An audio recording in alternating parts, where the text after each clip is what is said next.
कुरुकलीतील पूरग्रस्त दलित समाजाच्या हिमालयासारखा पाठीशी पालकमंत्री हसन मुश्रीफ यांचा दिलासा. श्री घोडेकर मंदिरात स्थलांतरित पूरग्रस्त कुटुंबाशी साधला संवाद. कुरुकली तालुका कागल येथील दलित समाजाच्या वसाहतीचा बहुतांशी भाग महापुराच्या काळात पावसात पाण्याखाली जातो. या पूरग्रस्त दलित समाजाच्या हिमालयासारख्या पाठीशी उभा आहे असा दिलासा महाराष्ट्राचे वैद्यकीय शिक्षण व विशेष सहाय्य मंत्री तथा कोल्हापूर जिल्ह्याचे पालकमंत्री हसन मुश्रीफ यांनी दिला.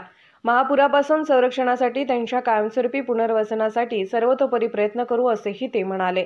आज शनिवार दिनांक 27 जुलै 2024 रोजी सायंकाळी 6:30च्या सुमारास मंत्री श्री मुश्रीफ यांनी महापुरामुळे श्री घोडेकर मंदिरात स्थलांतरित झालेल्या 15 कुटुंबियांशी संवाद साधला व त्यांच्या अडीअडचणी जाणून घेतल्या.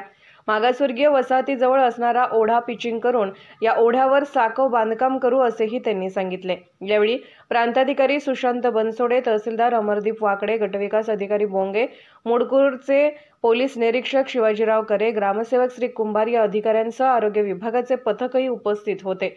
यावेळी BR पाटील, विकास पाटील, भास्कर पाटील, महेश पाटील, VD पाटील, राजाराम बेलवळेकर, बाळासाहेब पाटील, तानाजी पाटील, गुलाब तिराळे, अमित कांबळे, दिनकर कुंभार, विवेक कांबळे, सुनील कांबळे, वसंत गणपती पाटील आदी प्रमुखांसह ग्रामस्थ उपस्थित होते.